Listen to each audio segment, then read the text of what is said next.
les habla John Alexander Lastra, estudiante de Comunicación Social, y hago parte del curso de Cátedra de Estudios Afrocolombianos, donde vamos a hablar un poco acerca de la historia de la comunidad afro.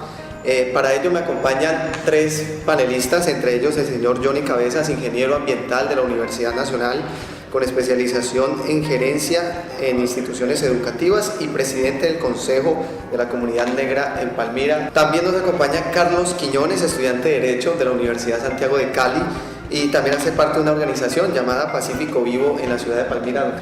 Y por último, el señor Teodoro Rodríguez, administrador de empresas de la Universidad del Valle, y también hace parte de la organización Mingasur Palmira. Les agradezco y quiero empezar hablando un poco acerca de la historia de la comunidad afro. Me gustaría saber sus puntos de vista acerca de la trata, el tema de la trata de la esclavización. ¿Cómo aportó esta para el desarrollo económico, por ejemplo, en Latinoamérica, de los antepasados? Me gustaría escuchar primero al señor Johnny Cabezas. Bueno, pues todos conocemos un poco de historia y sabemos que durante la conquista y la colonia del continente americano, pues hubo necesidad para el modo de producción que existía en aquel entonces de traer esclavos o personas esclavizadas desde África, pues en un magnicidio que se hizo realmente con la comunidad de aquella época, con las personas, y terminamos acá en América, los afroamericanos, ¿sí? En este caso afrocolombianos. Al sistema de producción en aquel entonces le sirvió mucho porque pues ellos minería, necesitaban mano de obra, y gracias a eso pues las colonias, las potencias se beneficiaron, pero nosotros quedamos acá en América a la deriva, y ahora pues hay una serie de personas trabajando para que ese pueblo, que es producto de todas esas situaciones, pues tenga una mejor calidad de vida. De África a América se trajo la población selecta, o sea, se trajeron personas que conocían de ingeniería, de astrología, de arquitectura, ya, de todas las ciencias. Ya. Lo de las pirámides no es casualidad. Entonces, no vamos a irnos tan atrás, vamos a irnos a la época del colonialismo solamente. Y desde ahí partiendo a América empiezan a llegar hombres y mujeres que conocen de diferentes tipos de ciencia. Eso viene a reemplazar la mano de obra o la obra de mano indígena, que en ese momento está en decadencia, que ya estaba a punto de sufrir un decline, y llegan en unas condiciones oportunas para el sistema y a fortalecerlo. O sea, no solamente fue en ese momento histórico que se fortalecieron como tal los españoles, desde ahí hasta nuestra época hemos venido viendo la cantidad de aportes que han venido haciendo las comunidades negras, las comunidades afrocolombianas al proceso en Colombia, al proceso de independencia en Colombia, que de una u otra forma también se ha robado parte de esa historia. Pero cuando llegaron, quiero puntualizar en esa parte, esos hombres que llegaron con esos saberes acá a América, fueron los que de una u otra forma fueron aportando para crear la cultura latinoamericana, que en un momento como es hoy es muy híbrida, pero en ese momento era mucho más confusa porque había retazos de muchas partes, ¿ya? Era un rompecabezas. Sí, yo quiero aprovechar la oportunidad para saludar el hoy 8 de marzo, Día Internacional de la Mujer, a dos damas que nos acompañan en este recinto, a Sari Garcés, la doctora Sari Garcés, y a la futura psicóloga, la doctora Leonor Ortiz. Saludar al tutor Miguel Paladines, que ya nos conocemos en el campo comunal, y saludar a los compañeros Carlos Quiñones y Johnny Cabezas, que hacen parte del proceso de comunidades negras afropalmiranas en nuestro municipio. Entonces, John Lastra, pues yo me voy a referir a un libro que se llama China, el año que conquistó el mundo, 1421, que descubrió el mundo, de Gaby Menzies. Ese libro se enmarca en un periodo histórico, que es el siglo XV. Creo que para nosotros comprender un poco esta temática tenemos que referirnos al siglo XV. Y Gaby Menzies, un inglés que hace una investigación donde señala que antes que llegaran los europeos de la península ibérica, Portugal, España principalmente, 70 años antes ya habían pasado por aquí los chinos, los asiáticos. Pero bueno, lo que yo quiero referir allí de ese libro es que tanto estos ibéricos, portugueses y españoles, el afán que tuvieron fue el de conquistar nuevos espacios, nuevos territorios, tener el manejo de las mercancías, tener el control del comercio, y ahí se desprende precisamente lo que usted ahorita denominó como la trata negrera. Eso se marcaba dentro de ese afán que tenían esos dos imperios, el portugués y el español, que estaban claramente identificados con la égida de la Iglesia Católica. La Iglesia Católica amparó siempre ese mecanismo por el cual los portugueses y los españoles accionaron contra poblaciones africanas, en algo que se denominó las bulas papales, que eso ya es otro tema que podríamos nosotros aquí alargarnos un poco más. Pero quería señalar que lo de la trata negrera hace parte de todo un mecanismo para poder dominar mercados, mares, comercio y extensiones a otros territorios. Después de conocer los puntos de vista de nuestros panelistas que nos acompañan el día de hoy, pasamos a otro tema. Después del esclavismo podríamos decir, Johnny, que se pasó al cimarronismo, ¿no? Acerca del cimarronismo se entiende como ese proceso que hicieron los esclavizados, ¿cierto?, de rebeldía, de escaparse de las plantaciones, de las minas e irse para el monte. No había más en ese entonces. Recordemos que apenas estaban conquistando sus territorios y los pueblos eran pocos, casi todos se congregaban en haciendas. Entonces a un afrocolombiano, a un negro de ese entonces, que de pronto tenía un espacio para hablar de cerca de ese término negro, se escapaba para el monte, ahí se encontraba con otras personas en su misma condición, y ellos trataban de construir sus espacios, ¿cierto?, y tratar de liberar a los compañeros que vivían allá. Digamos que esa actividad del cimarronismo debilitó mucho el sistema de producción durante la colonia, y luego otros factores a nivel mundial hicieron que el modo de producción con esclavos pues no fuera tan rentable como durante tantos años. El cimarronismo fue importante porque dejó ver que esas personas no estaban a gusto, nunca lo estuvieron. Los trajeron de una tierra que era la de ellos a una tierra desconocida, a hacer labores brutales algunas veces, jornadas extendidas, muchos malos tratos. Entonces el cimarrón era aquel que se rebelaba, que a pesar de las consecuencias, porque a los que los cogían en el tiempo volándose, pues los castigaban de manera brutal, incluso los podían llegar hasta matar. Luego ellos se acomodaron y armaron palenques, armaron sitios donde podían vivir y atacaban caravanas, atacaban plantaciones, y a eso se llamaron los negros cimarrones, que luego en su sistema de organización ayudaron, como decía muy bien Carlos ahora, a esa lucha independentista que tuvieron los países acá en América. Frente al tema del cimarronismo, como bien lo explicaba mi compañero Johnny, pues tenemos que decir que el cimarronismo fue una posición que tuvieron que adoptar nuestros antepasados para de una u otra forma contrarrestar los efectos de la esclavitud, ¿ya?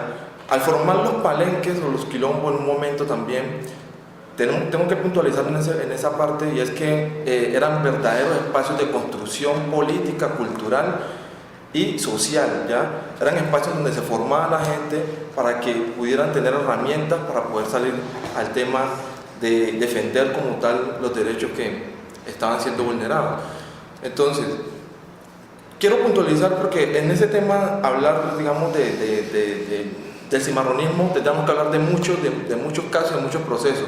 Voy a puntualizar en uno que es muy conocido, el de Bencos de Ojo, que hoy en día pues sabemos que fue el primero, digamos, el primer hombre reconocido pues que se rebeló contra ese sistema y de una u otra forma fue llamando a otros hombres, ¿ya? Y al crear el palenque de San Basilio, que es hoy día todavía existe y es muy conocido, pues ese fortín político de una u otra forma en un momento fue reconocido por la corona y tuvo que ser declarado como libre, ¿ya?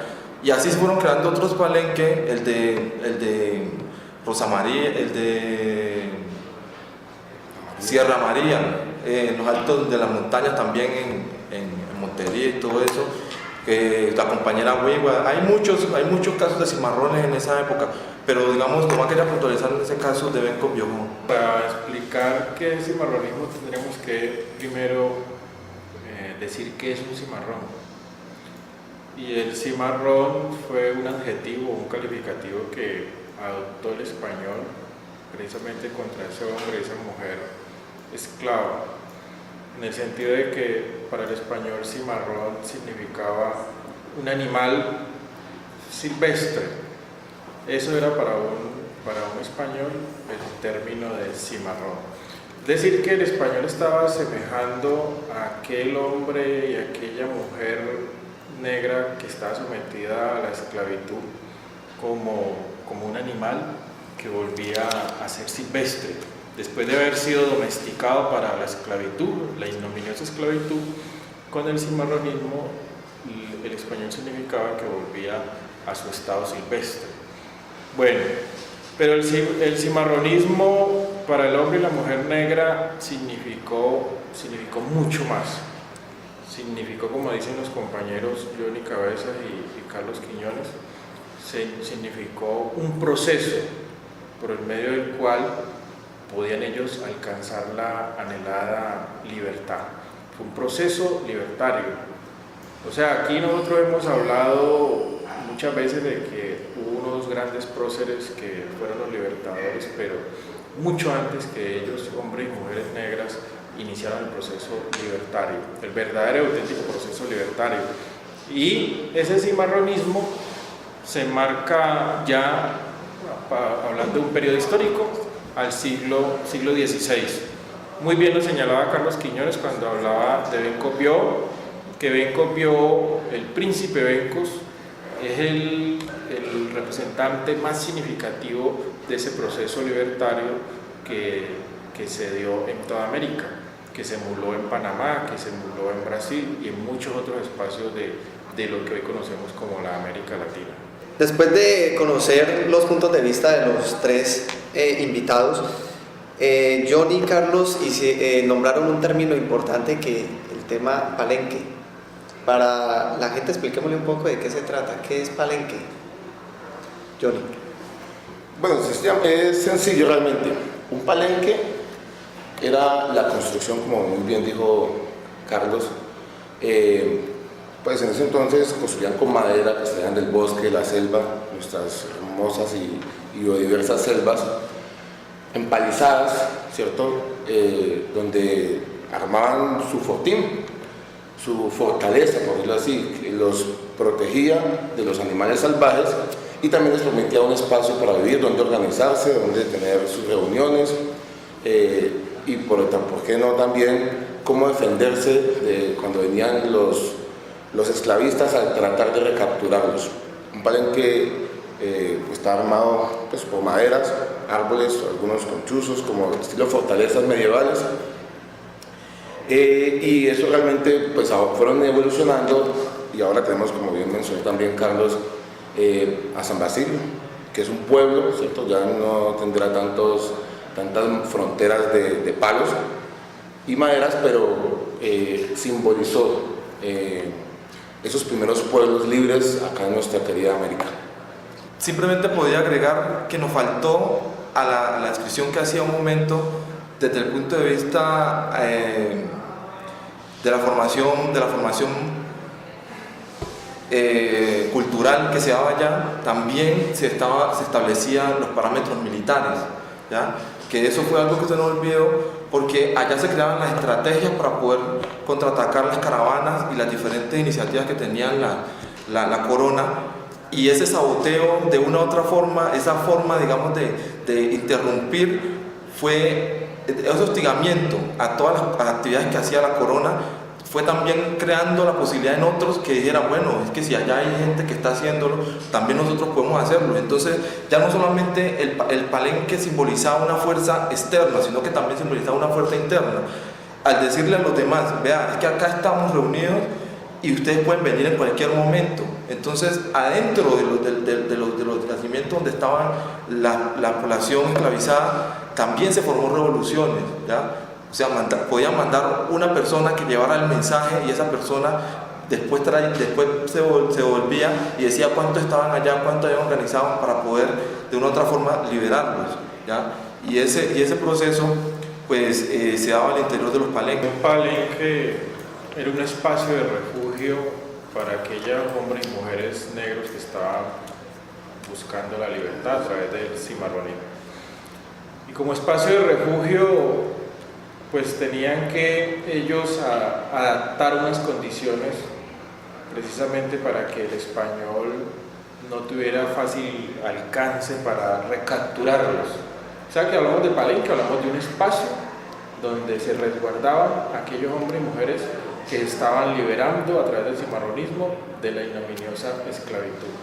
Eran también a la vez fortalezas en los cuales tenían ellos que combatir contra los españoles en el momento de las recapturas que hacían esos españoles contra esos esclavos.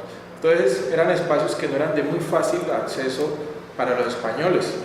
Es más, en muchos relatos, muchas crónicas se señala que a los mismos españoles les daba miedo ir hasta esos espacios porque sabían que no iban a gozar de las condiciones contra aquellos hombres y mujeres que se habían refugiado allí buscando la anhelada libertad. Entonces, el palenque viene a significar aquel espacio en el cual se pudo refugiar aquel hombre, aquella mujer esclava que estaba huyendo, pero en busca de su libertad contra la ignominiosa esclavitud aplicada contra aquel español. Bueno, es bueno conocer la historia de la comunidad afrodescendiente. Cada persona tiene su propio punto de vista y es importante que los televidentes también enriquezcan su conocimiento con base a estas entrevistas que estamos haciendo con los tres invitados. Quiero hablar acerca de las legislaciones de la comunidad afro. Los relatos de la historia pues indican claramente que los negros no tenían derechos, que eran vistos, digamos, como una forma de comercialización, pero ahora, hoy en día hay legislaciones, entre ellas la educación. En cuanto a esas legislaciones, ¿ustedes creen que se cumplen? A pesar de estar estipuladas, ¿ustedes creen que ya se están cumpliendo, Teodoro? Mira, en cuanto a la norma, pienso que tendríamos nosotros que mencionar algunas en lo que conocemos hoy como el Estado, como República de Colombia, pues. Una que ha sido muy nombrada, la de 1821, o sea, la Constitución de Cúcuta, en donde Bolívar lanza una proclama ante el Congreso, una proclama que dicen que se la llevó el aire, porque fue al aire, un saludo a la bandera, que ahí Bolívar proclamaba por primera vez la libertad de los indígenas y de los negros esclavizados, y que se les indemnizara con tierras. Bueno, esa proclama, obviamente el Congreso de Cúcuta nunca la acogió, nunca la adoptó, porque pues ese Congreso estaba conformado precisamente por todos los esclavizadores, por todos aquellos criollos descendientes de los españoles que eran dueños y poseedores de la tierra y la riqueza. Entonces nunca iban a adoptar aquella proclama que Bolívar había emitido allí en el Congreso de Cúcuta de 1821. Luego hacemos un salto en la historia en ese mismo siglo XIX y encontramos avances progresistas, por decirlo así, en las ideologías liberales, que eran en contraste a las conservadoras, aunque en la práctica ambas élites representaban lo mismo. Pero hubo una constitución que fue la Constitución de Río Negro, una constitución liberal. Cada vez que un caudillo se hacía al poder, pues constituía su propia carta, su carta política. Los conservadores tenían unas cartas políticas que eran muy retrógradas, los liberales tenían unas que eran más de avanzada, pero en la práctica ambas élites representaban lo mismo porque todos tenían esclavos. Entonces, estoy mencionando aquí la Constitución de Cúcuta, estoy mencionando aquí la Constitución de Río Negro, una constitución inspirada en el liberalismo. Luego viene una constitución que fue la de 1886, que era la de la regeneración de unos conservadores, Miguel Antonio Caro y Rafael Núñez, muy retardatario, pero antes de la constitución de 1886 tendría que yo hacer una mención a la constitución de 1851 con José Hilario López, que es donde se presenta la abolición jurídica de la esclavitud, aunque no se indemnizó al negro, sino que se indemnizó al esclavo, al esclavista, no se indemnizó al esclavo negro, sino que se indemnizó al esclavista. Y bueno, y así podría yo seguir mencionando que ya entrado en el siglo XX, a inicios de los 90, pues surge una ley que todavía está vigente, que es la Ley 70 de 1993, que es la ley popularmente conocida como la Ley de Comunidades Negras, que cumple 20 años de vigencia. Y muchos actos resolutorios que reglamentan capítulos de la misma ley y muchos acuerdos, convenios, tratados internacionales que este país, Colombia, ha suscrito, pero que en la práctica real todavía queda mucho trabajo por realizar para que verdaderamente existan condiciones de inclusión, de democracia, de reparación y de bienestar para toda la población afrocolombiana o negra o afrodescendiente, como se quiera denominar. Carlos, ¿cree que se cumplen esas legislaciones? Antes de hablar de cumplimiento de las legislaciones, sí quiero referirme un poquito a algo que se llama leyes a favor de la esclavitud, ¿ya? Yo diría normas. Para eso voy a plantear una primera, que son las bulas papales, ya lo mencionaba Teodoro inicialmente, y de eso yo doy una charla en algún momento sobre las bulas papales, porque ahí parte mucho del tema que tiene que ver, que estamos hablando hoy. Si yo le pido un concepto corto acerca de las bulas papales. ¿Qué son las bulas papales? Las bulas papales son unas manifestaciones, unos escritos que sacaban los papas en donde manifestaban sus intenciones, quiero utilizar el término, pero eran intenciones firmemente racistas, de opresión, ¿ya? Pero en este caso dirigido a comunidades indígenas, comunidades negras, ¿ya? Porque en el término general las bulas son unos manuscritos que sacan los papas, ¿ya? Los papas todavía sacan bulas. Entonces las bulas son unas órdenes, ¿ya? Unas órdenes que se tendrán que establecer en cada uno de los sectores donde había presencia de la corona o había presencia en este caso de la iglesia, y se tenían que implementar tal cual como estaban ahí. Entonces esas órdenes como tal acá llegaban, por ejemplo, que si una de esas bulas tenía una orden que decía que si el esclavo se escapaba, el amo, si lo recapturaba, podía cortarle una mano, ¿ya? O podía sacarle un ojo. Cosas como esas establecían las bulas y las dictaban los papas. Entonces esas cosas no son nuevas, y muchas eran mucho peores contra la mujer. O sea, la mujer era excluida no solamente por ser negra, por ser pobre, sino también por ser mujer. Ya tenían una triple discriminación. Entonces, devolviéndonos más acá, yendo más para acá, establecemos también de que las constituciones de 1810 hasta la última, antes de llegar hasta la de 1886, que ya lo mencionaba Teodoro, todas fueron excluyentes, todas fueron racistas, desde el punto de vista de que no reconocían en el hombre negro la ciudadanía. Las que lo consideraron como sujeto no le daban la posibilidad del derecho a votar. Y la mujer negra empezó a votar, ustedes saben, hasta después de la Segunda Guerra Mundial. Entonces, mucho peor para las mujeres.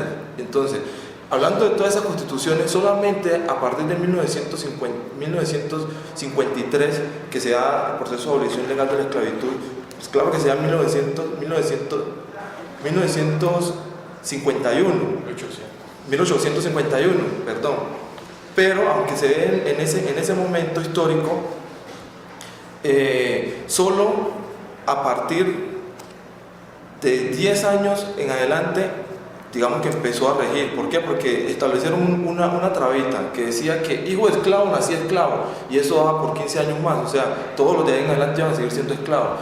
Entonces esas normas prevalecieron, y en 1886 aún así viniendo esa constitución, que es una constitución conservadora, porque ya le tocaba el turno a los conservadores dentro de la división de poder que tenían entre liberales y conservadores, pues no fue una constitución tampoco muy benévola para nosotros, pero al menos reconoció la ciudadanía, que era la que no se tenía hasta las constituciones anteriores.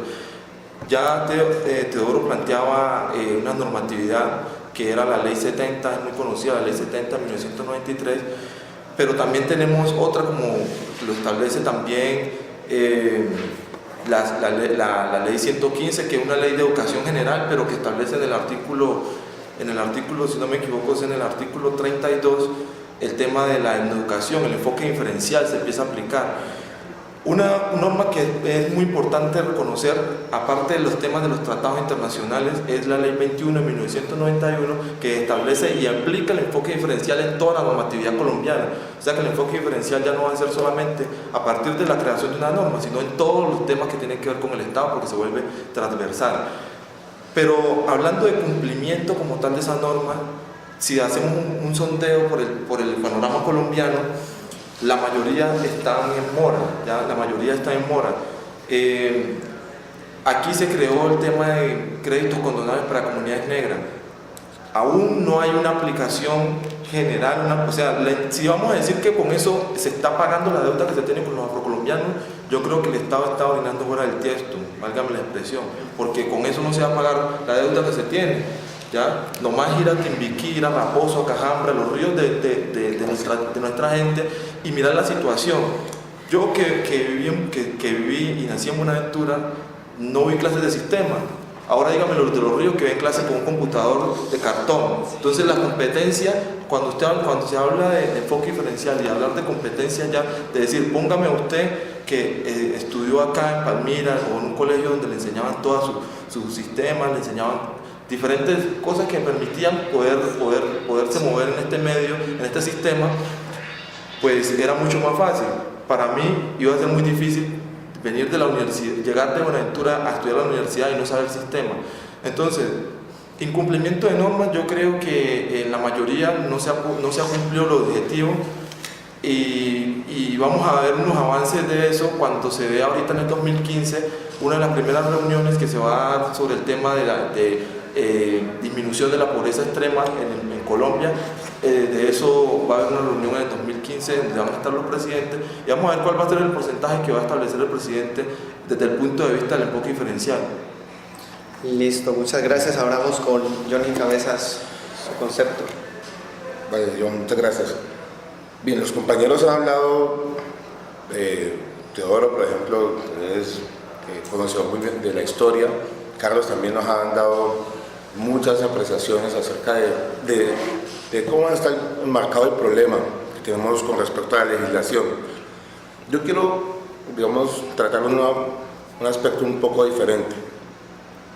El país sí ha avanzado, bien se ha dicho, ha avanzado un poco en ese sentido.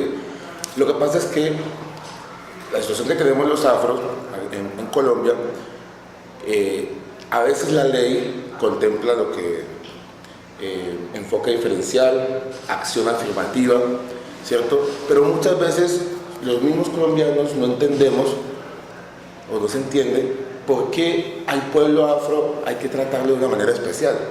Entonces los gobiernos o los gobernantes de turno a veces no entienden y dicen, pues ¿para qué? O sea, ¿por qué? Si todos somos colombianos.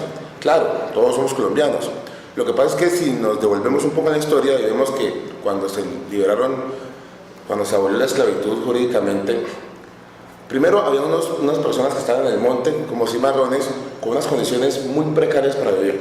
Es decir, no eran ciudades, no había alcantarillado, no había acueducto, no había empresa, no habían escuelas. Y luego cuando liberan a los esclavos, cuando la esclavitud es abolida, pues esas personas, algunos les dicen, vayas, como una cabrita, porque el ideal de ellos era que no eran personas, que no tenían alma, que no eran como animales. Entonces, usted ya no me sirve para producir, ya no lo puedo tener aquí que me trabaje gratis, entonces pues lo mando allá. Entonces empezaron a hacerse una serie de asentamientos humanos con necesidades o con la posibilidad de satisfacer sus necesidades muy escasas, sin dónde trabajar, sin dónde estudiar, sin dónde curarse, sin dónde progresar. Entonces los asentamientos de comunidades negras empezaron a sufrir un atraso, pero realmente grande con respecto al resto de la población colombiana. Entonces ese atraso aún sigue estando.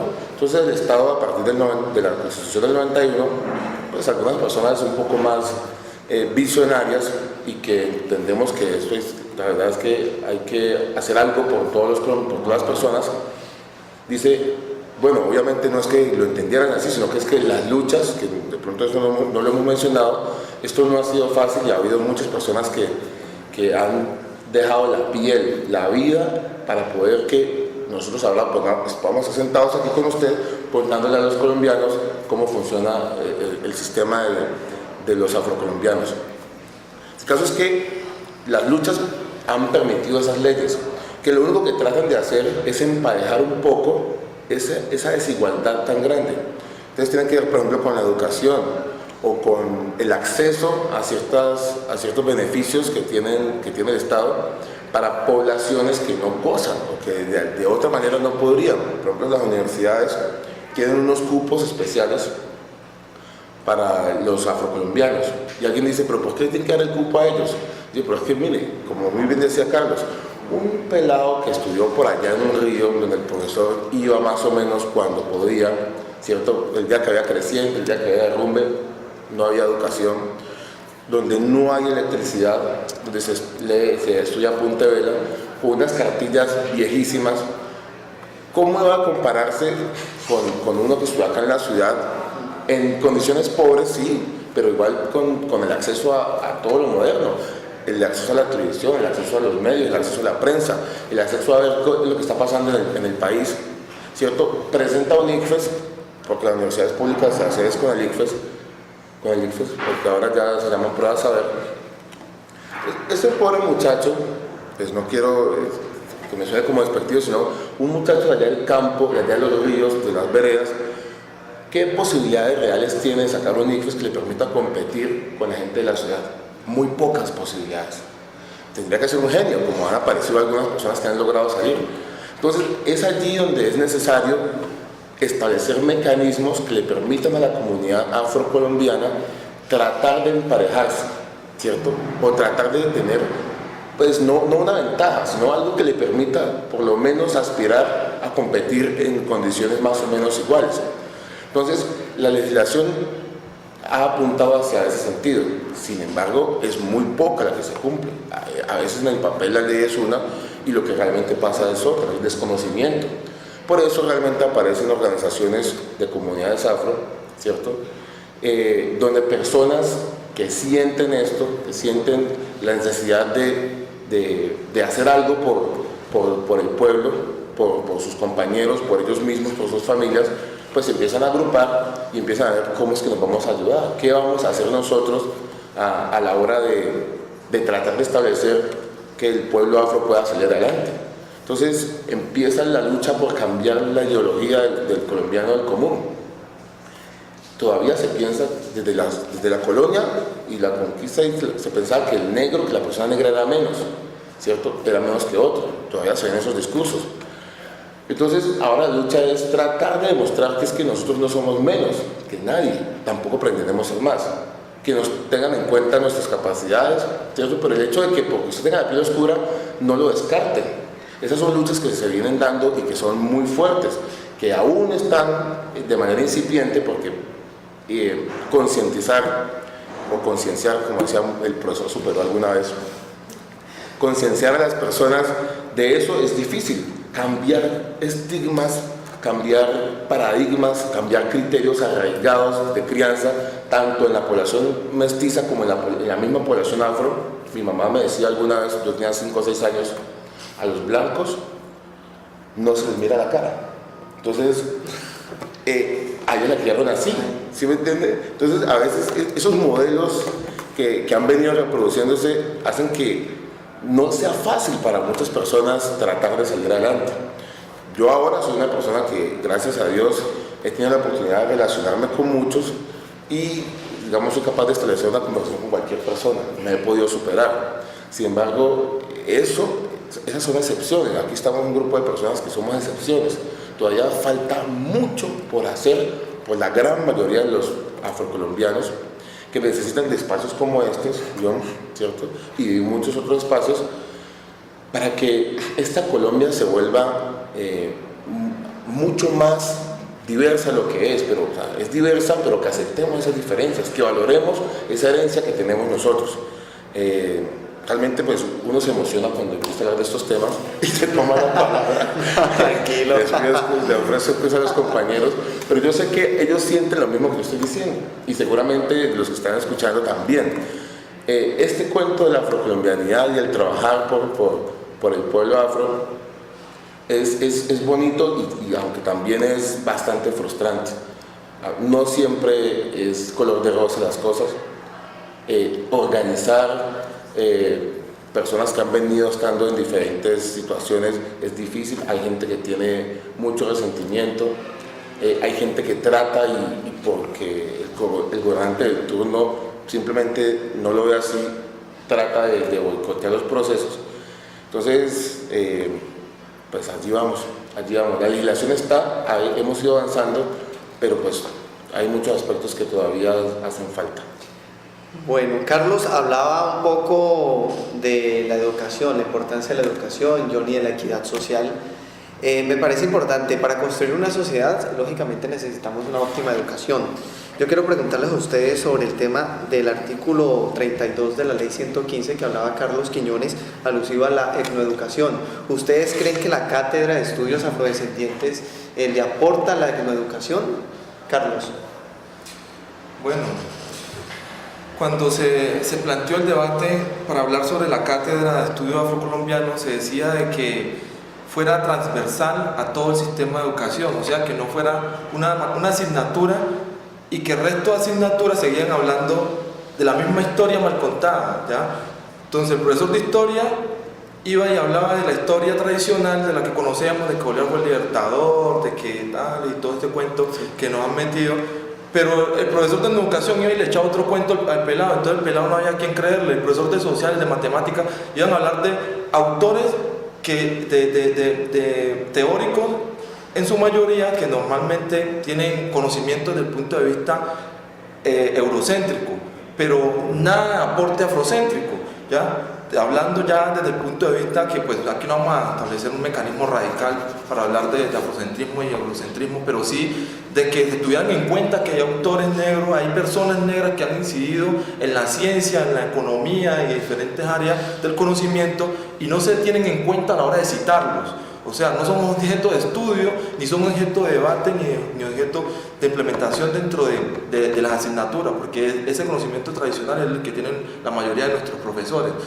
Listo, pero entonces, esa cátedra, digámoslo, aquí en Palmira, Teodoro me podrá corregir en esa parte, mi compañero, porque aquí no se estableció como cátedra, sino transversal. Creo que es el único municipio que la tiene, pero no se está implementando.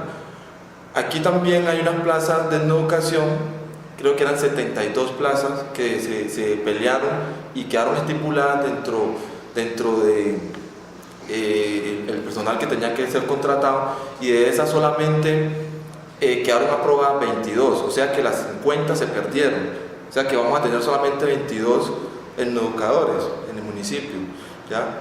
Según ese fue el último análisis que se hizo con la Secretaría de Educación, que lo invitamos a la Mesa de Concertación Afropalmirana, y pues en un informe nos decían básicamente eso. Entonces yo diría que esa cátedra sí puede aportar, pero siempre y cuando se articule con el resto de asignaturas para que sea transversal, no sea una sola asignatura. ¿ya? Sino que sea transversal junto con los otros, o sea que tiene que haber un proceso de formación también de cualificación del resto docente para poder implementarla de forma transversal para que pueda tener los efectos que deberían. Bueno, Teodoro Rodríguez, su concepto acerca de que si la Cátedra de Estudios Afrodescendientes aporta a la etnoeducación.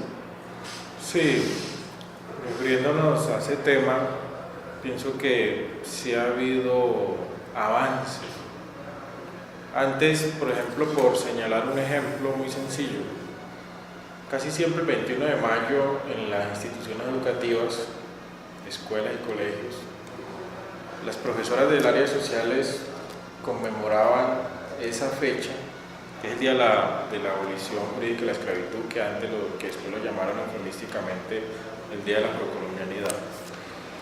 Eso lo conmemoraban desde esas escuelas simplemente con poner a los niños a bailar danzas, a danzar, o simplemente en una cartelera ponían allí algo alegórico, pero desde la visión eurocéntrica.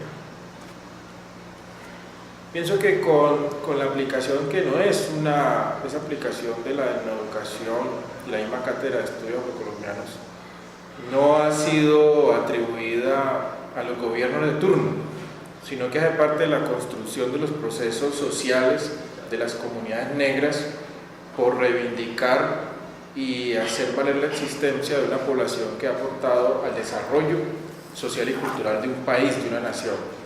O sea que simplemente hoy existe después de toda una brega y una lucha de diferentes personas y procesos, movimientos que han estado insistiendo en que el país sea incluyente. La misma Carta Política del 91 señala que este es un Estado pluriétnico y multicultural, no porque los constituyentes lo hayan deseado o lo hayan querido, sino porque detrás de eso hubo toda una construcción de muchas personas que estaban pensando y que siguen pensando este tema.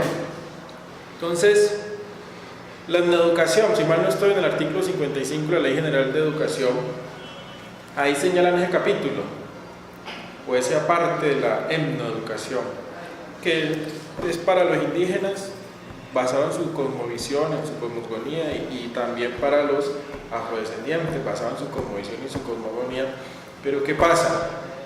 Nosotros estamos haciendo un reclamo justo a que el Estado pondere a todos los educadores que van a enfrentarse a esa área, porque no es simplemente nombrar los docentes en educadores, sino que el Estado tiene que hacer un acompañamiento a todos esos docentes y también librar unas partidas para garantizar que esos docentes puedan capacitarse, formarse en posgrados, tanto a nivel nacional como a nivel internacional.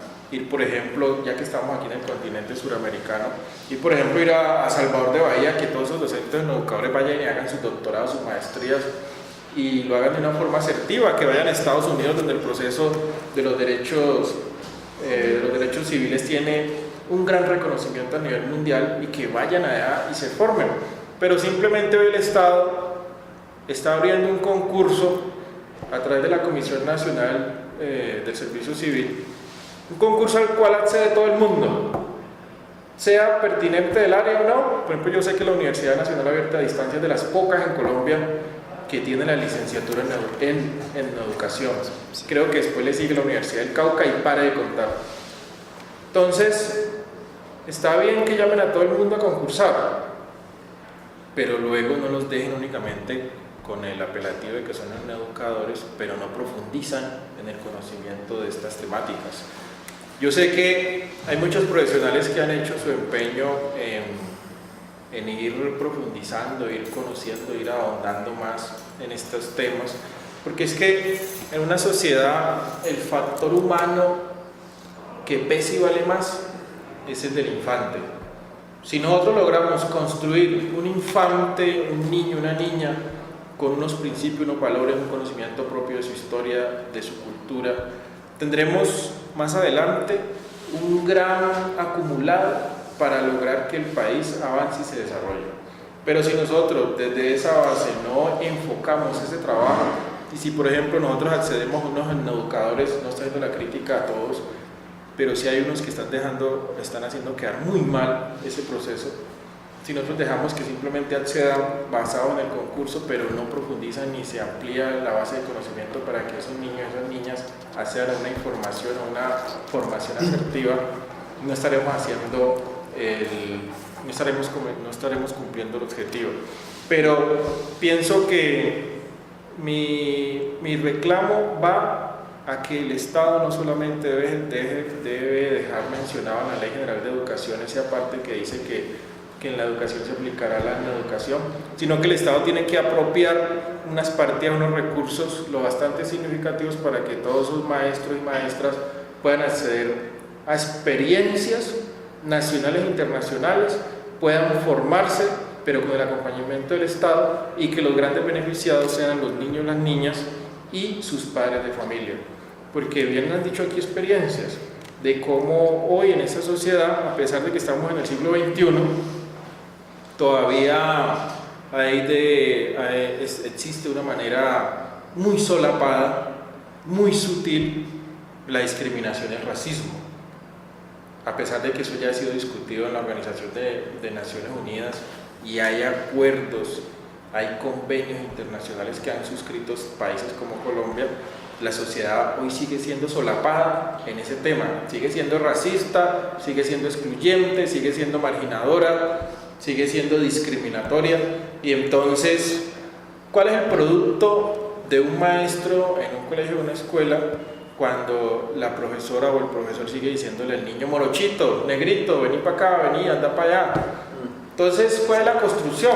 Si nosotros desde el lenguaje, y Noam Chomsky, que es lingüista, es un hombre que trabaja mucho ese tema de que una palabra puede ser a veces más agresiva, más violenta que una propia arma, y más en un niño que se está levantando, está creando una idea de la vida, del entorno en el cual se está rodeando, y que un profesor todos los días lo esté macartizando de esa forma. Créame que en el constructo de ese niño más adelante vamos a hallar los ciudadanos que hoy la misma sociedad está condenando, está rechazando y está esquilmando a llevarlos de por vida a las cárceles. Entonces, mire que una cosa tan simple conduce a la realidad que hoy tenemos. Es decir, en síntesis, el Estado tiene una deuda muy grande con la población colombiana y con sus grupos representativos y significativos en el campo étnico, porque no ha reparado la deuda que tiene todavía. Y en el campo de la educación nosotros decimos que es la mejor herramienta y la mejor estrategia para que este país avance y se desarrolle. No es simplemente con armas, no es simplemente con la explotación y la extracción de las riquezas naturales que le pertenecen a todos los colombianos, sino que el Estado tiene que hacer énfasis en la inversión social. Si nosotros queremos hablar de paz, necesitamos una paz, pero con justicia social. Aquí hay cosas que sí que hay que seguir diciendo. Realmente el Estado está muy pobre, muy cojo en esa parte. Yo personalmente soy el docente, el educador, ¿cierto? Y cuando en Palmira se hizo el concurso de educadores, se establecieron 70 plazas para que entraran a dar educación. 61 para primaria y 8 para secundaria, y un directivo docente, un rector, que está en la institución educativa Antonio Lizarazo. Pero eso fue allí. Los docentes que llegamos a dar esa educación, o esa educación, yo realmente cuando ingresé, yo estaba convencido de que iba a ir a las aulas a contar la historia afrocolombiana. Yo estaba convencido que iba a hacer eso, que iba a contarle a los niños qué era eso de la afrocolombianidad, cuáles eran los valores, que es parte de la herencia. Es que realmente está concebida la educación para que los colombianos todos, no solamente los afros, sino todos, conozcamos lo que es parte de nuestra herencia, y es que el pueblo afro le ha aportado grandes cosas al país, que como bien han comentado los compañeros, eso está invisibilizado, han borrado ese aporte como si no existiera. Entonces yo llegué a la escuela, recuerdo bien, convencido de que iba a hacer eso, pero resulta que no tenía espacio, no hay una hora realmente oficial para la cátedra de estudios afrocolombianos, no la hay. que había clases comunes y corrientes, naturales, sociales, castellano, inglés, ¿verdad? Y entonces, ¿qué nos tocó hacer a algunas personas ya voluntariamente? Porque muy bien dijeron los compañeros, algunos simplemente dijeron, yo ya pasé, ya solucioné mi problema de empleo, a mí realmente no me interesa ya mucho eso de la educación. Yo hago lo que la ley dice, lo que el rector me manda. ¡Pum! Ahí están los currículos, ahí están los estándares.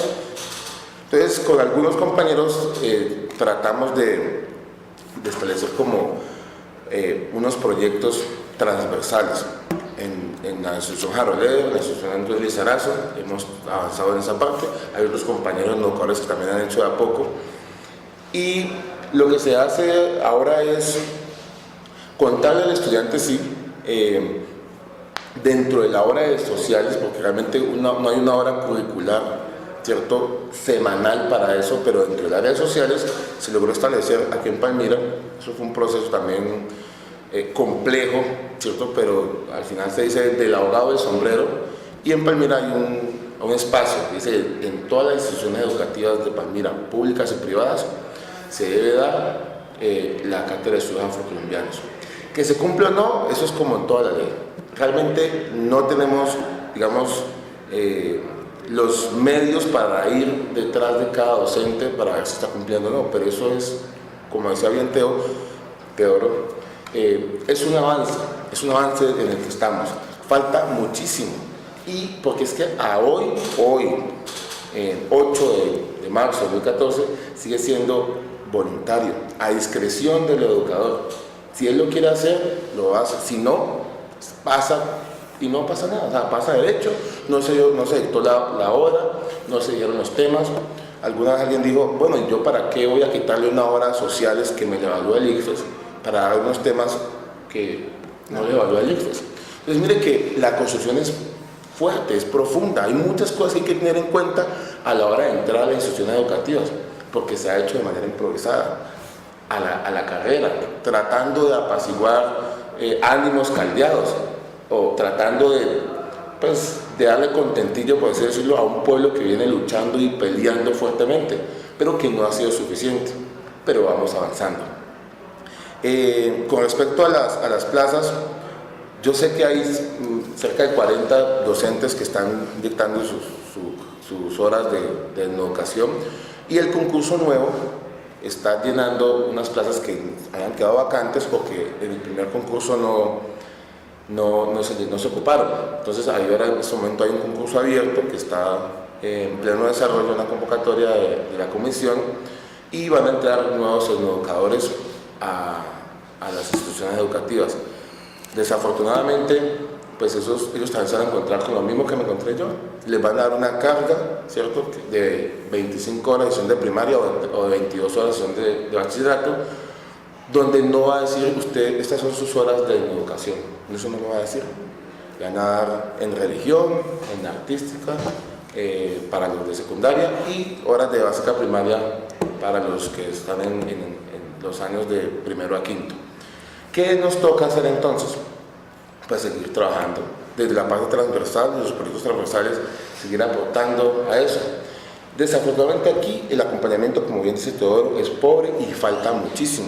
Obviamente una maestría, una especialización, más iniciativas como las de la Universidad Nacional Abierta de Distancia hacen falta. Reconocimientos reales para el trabajo que viene haciendo la persona por una maestría, un doctorado, porque realmente si no hay un reconocimiento, si no hay una recompensa solamente de ganas, de buena gente, de altruismo, es muy difícil que la gente solo por eso vaya a querer pagar el precio tan alto que es tratar de insertar en el sistema educativo colombiano todo lo que tiene que ver con la educación, para que se conozca el aporte de la afrocolombianidad. Queda claro con las declaraciones, las opiniones que ustedes dieron, de que las leyes están, pero falta profundización y que se lleven a la realidad. Un poco más de equidad social, digamos que profundizar en el ámbito educativo, no solamente una visión superficial, sino algo más allá, que verdaderamente impulse y promueva lo que es el género afrodescendiente. Entonces, llego a la conclusión de que de pronto en la ciudad de Palmira no se da mucho este tema, no son tenidos en cuenta por parte, digamos, de la administración en cuanto a proyectos de diversificación cultural. ¿Usted qué opina al respecto, Teodoro? Bueno, el municipio de Palmira, como muchos otros en Colombia y en el mismo Valle del Cauca, a pesar de que nosotros estamos en una región que es una influencia de la costa pacífica, porque así no tengamos el océano aquí a la vuelta de la esquina, hacemos parte de la zona de influencia de la costa pacífica, o sea que nosotros también somos costeños. Así como en la costa los 7 departamentos todos se reconocen como costeños, así estén muy lejos de la orilla de la costa, nosotros también en el Valle del Cauca somos costeños. Mucha gente se aterra cuando uno dice eso, pero nosotros hacemos parte de la zona de influencia de la costa pacífica, por tanto somos costeños. Entonces, volvemos al tema. Falta sensibilizar a los gobernantes y a los servidores públicos de la importancia que tiene trabajar por unas comunidades como son las de los grupos étnicos. Mientras que no exista sensibilización, así esté la norma que lo trace y lo señale, mientras que no exista sensibilización, muy poca aplicabilidad va a tener. Es decir, que nosotros tenemos que trabajar ese campo de acción. Porque es que casi siempre han referido que toda la norma que habla de comunidades negras es para los negros. Y hay una equivocación muy grande, porque eso es para el conjunto de la sociedad. Por eso dice en la Constitución que este es un país pluriétnico y multicultural. Y hay mucha gente que no ha entendido los dos conceptos. Es más, yo le agregaría uno nuevo que es la interculturalidad. La interculturalidad, porque esta es una sociedad muy diversa, muy amplia, tiene muchas gamas. Una cosa es ir al sur del país, otra cosa al norte, otra cosa a los llanos, otra cosa a la costa, otra cosa a la región andina. Entonces, resumo diciendo que un municipio como Palmira, pienso que desde hace mucho rato, hace muchos años, las diferentes personas y organizaciones afro han venido planteando una dinámica de trabajo, han venido adelantando un proceso, tal vez no con todos los aciertos del mundo, pero han venido haciéndolo, y eso hay que reconocerlo. Y pienso que el municipio de Palmira, las administraciones, se han quedado cortas en ese compromiso social con esos grupos significativos. Entonces yo resumo diciendo que apenas ahora, después de que ser negro se volvió algo de moda, un caché, con la llegada de Obama a la presidencia, lo del gran maestro Mandela y muchos de esos personajes, hoy ya se volvió moda hablar de los negros. Hoy ya, como ese componente tiene también un acompañamiento económico fuerte, entonces ya hoy todo el mundo quiere hablar de negros. Antes lo desechaban, antes lo excluían, antes lo marginaban, pero como hoy hay plata y hoy hay gobernantes influyentes en el mundo negro que pesan en las naciones y en las decisiones, entonces ya hoy todo el mundo se montó en ese caballito y ya todo el mundo se considera negro y ya todo el mundo quiere hablar de negros. Pero mientras que no haya sensibilidad, pues insisto, hacia la aplicabilidad, el desarrollo y la función de lo que significan las comunidades y esos grupos organizados, pues va a ser muy difícil. Entonces Palmira no es la excepción, pero seguimos trabajando. Johnny.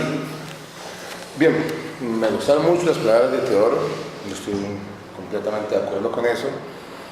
Mi conclusión es hacia el palmirano, el común. No se sorprenda cuando escuche ese tipo de declaraciones, entienda que lo que estamos haciendo desde las organizaciones de comunidades negras no es para el beneficio personal, es para que esta sociedad crezca. Tenemos nosotros unos pilares, ¿cierto? Pero la integración social, el reconocimiento de la diversidad debe ser otro de esos pilares. Entonces así vamos a poder entendernos mejor como colombianos, va a haber menos conflictos. El municipio de Palmira, sí, como dice Teodoro, ha avanzado. Realmente el proceso organizativo y la cantidad de personas que están pensando esto es bastante fuerte y hay unos pensamientos muy interesantes, gente realmente con mucha conciencia que le ha metido el hombro a esto y que todos los días se levanta tratando de que las cosas mejoren. Eso hay que reconocerlo. Pues desde el punto de vista de la administración, ahí vamos ahí se va, ¿cierto? Es mucho lo que falta, pero es una cuestión de entender realmente qué es lo que se quiere. Y lo único que se quiere realmente es que se deje de pensar que un sector de la población, como la comunidad afrocolombiana, es menos, ¿cierto? O tiene que, por el hecho de haber vivido en ciertas condiciones, o de tener su piel oscura, o de que le guste cierto tipo de comida, o que le guste cierto tipo de música, o simplemente porque les guste hacer cierto tipo de reuniones, tengan que excluirlos. No, eso es parte de lo que somos, es parte de nuestra herencia y tenemos que valorarla. Entonces nosotros continuaremos trabajando, ¿cierto? Seguramente unos con mucho más ánimos que otros, pero yo celebro realmente que hayamos llegado hasta este punto y que Palmira pueda contar con algunos espacios en los que podamos decir que se está trabajando porque la integración de la sociedad cada vez sea mayor. Bueno, Carlos Quiñones. Bueno, yo sí quiero aprovechar primero para hacer referencia a un punto, y es que se habla de que Colombia hoy en día, la población que existe en este momento es de diferentes etnias y por lo tanto nosotros somos todos afrocolombianos por el tema de que descendemos de África. Somos un pueblo híbrido, pero habemos unos más oscuros que otros, habemos unos que tenemos la herencia africana mucho más palpable, pero quiero rescatar algo, y es que aquí se hablaba de que somos un pueblo multicultural, pluriétnico, pero en sí yo sí quiero rescatar de que los que sufrimos el tema de la discriminación, los que padecemos, somos los que tenemos la condición fenotípica, ¿ya? Los que tenemos la pigmentación, o sea que si se va a establecer enfoque diferencial, se tiene que establecer bajo esa dinámica, no bajo la condición de provenir que la humanidad proviene de África, porque ahí estaríamos cayendo en un error gravísimo, y es prácticamente incluir a toda la comunidad cuando en realidad los que padecen el racismo y la exclusión y la marginalidad son los que tenemos el fenotipo, ¿ya? Entonces, hablar de casos sería, por ejemplo, tocar un caso de una investigación que hicieron en Bogotá, en Soho, en donde establecía que unas discotecas eran plenamente racistas porque no dejaban de entrar a un negro supuestamente por la forma de vestir, pero atrás venía un mestizo y sí entraba porque decían que no puede entrar con zapatillas, y el mestizo venía con zapatillas y sí entraba. En el caso fueron 9 discotecas que se hizo la investigación, y así podemos contemplar muchos casos. El caso del hermano Igor Correa, que también le mando un saludo muy especial, que lo discriminaron en una tienda de Alberto de Ocinco, que no podía tocar una camisa porque con sus sucias manos negras manchaba la ropa. Entonces, esos casos suceden en Colombia y son del 2014, no estamos hablando de casos, no estamos hablando de historia aquí, estamos hablando de cosas actuales que sucedieron ayer, entier. A un compañero, quiero también mandar otra denuncia, aprovechar este medio, compañero hermano de Buenaventura, Miguelito de Manflow, que se llama el nombre artístico de Son de Acá, también cada vez que va a la casa la policía lo agrede físicamente porque le den pinta de delincuente. Entonces esas cosas suceden todavía en Colombia, y son artistas y son personas que pueden aportarle como tal, están aportándole a la cultura, están aportándole a Colombia a través de su creatividad, y son todavía pisoteados por este sistema. Entonces, hablar de Palmira desde el punto de vista de los cumplimientos, si hablamos desde la norma, aquí se celebró un convenio con las comunidades negras, en donde se establecían unas medidas para, digamos, intentar reparar o intentar cumplir con unas cosas que permitieran que las comunidades fueran avanzando poco a poco. Ese convenio hoy se hace una evaluación y está cumplido en un 0.01%, ¿ya? Entonces, ese convenio que suscribió el doctor José Ritter López no se ha cumplido casi en nada, ninguno de los puntos, y ha sido una deuda muy grande. Aparte de eso, hablar de otras normatividades que también contemplan el enfoque diferencial para las comunidades negras, como por ejemplo el decreto 188, que establece la creación de la mesa como una mesa, espacio de concertación, un espacio de diálogo, que hoy yo soy el secretario técnico de ese espacio. Dice que ese espacio de concertar con la administración, un espacio que va a coger las necesidades de la comunidad, va a servir de puente para interactuar con la administración. Ese espacio hoy no hace eso precisamente porque no hay esa posibilidad de interlocutar con la administración así a ese nivel. O sea, podemos hablar con la administración, pero no al nivel que nosotros esperábamos hablar, ¿ya? Y no se pueden llegar a los acuerdos que queremos hablar. Ahí parten cosas como, por ejemplo, no inclusión en actividades culturales, no inclusión en actividades económicas. Si miramos la nómina hoy de la administración pública, vamos a encontrar que estamos pidiendo para eso un censo, ¿no, Teodoro? Hacer un censo institucional, una caracterización institucional en donde se contemple, en donde se pueda medir cuál es la vinculación laboral de la comunidad negra en la administración e instituciones públicas. Vamos a saber cuáles son, porque es solamente ir. No lo hagamos en los bancos porque sabemos que es muy fácil, no nomás ir a los 5 bancos en Palmira, nos damos cuenta que si hay una es hacia ahora. Entonces, decir de eso que hoy estamos en deuda de tener una caracterización de toda la población palmirana, más una caracterización especial para el tema institucional. Entonces, esa caracterización nos va a poder permitir saber cuántos somos, dónde estamos, cuáles son nuestras necesidades, cuáles son hombres, cuáles son mujeres, a qué actividades se dedican. Con esa caracterización es la única forma de nosotros poder saber la dinámica y hasta dónde puede ir el rumbo de las comunidades negras en el municipio de Palmira.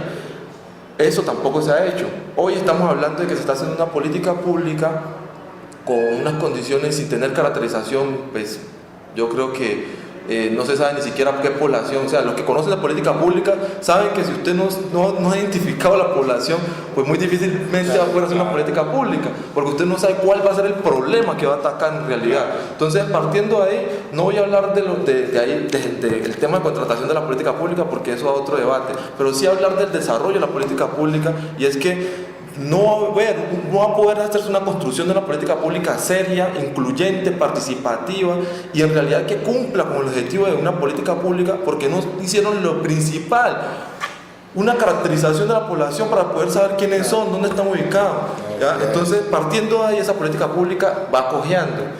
Entonces, como estamos hablando de que el tema étnico, qué se ha cumplido, qué no se ha incumplido, pues resalto ese tema de la política pública porque sería el tema transversal para poder lograr una inclusión y una participación de toda la comunidad afropalmirana. Aquí no estaríamos hablando ni de 2, ni de 3, ni de 4 organizaciones, ni de actores individuales. Estaríamos hablando de un movimiento que va a girar en torno a unas acciones que se pueden contemplar en esa política pública, porque esa política pública tendría que contemplar unas mesas de trabajo focalizadas por sectores y por barrios, en donde todo el mundo debería tener la posibilidad, blanco, negro, no importaría quiénes fueran, lo importante es que ayudaran a construir ese borrador para que luego fuera nutrido por las personas que van a caracterizar como tal o van a nutrir la política pública. Entonces, partiendo de ahí, concluyo de que, bien lo decían mis compañeros, hay una deuda grandísima, hay una deuda muy enorme, no solamente en el municipio de Palmira, sino en todo el Valle del Cauca,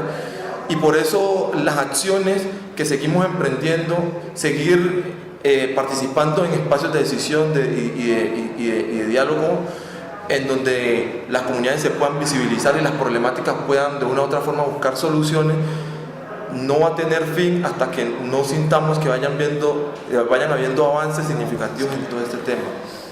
Bueno, pues para culminar, les agradezco a ustedes por aceptar nuestra invitación. Sé que tienen ocupaciones y sacaron un tiempo para atendernos. Hagan un llamado para que la gente asista a sus organizaciones. Johnny, ¿dónde queda su organización? Invitación cortica a los televidentes. Bueno, el Consejo de la Comunidad Negra de Palmira lo pueden encontrar en el tercer piso de la Alcaldía Vieja.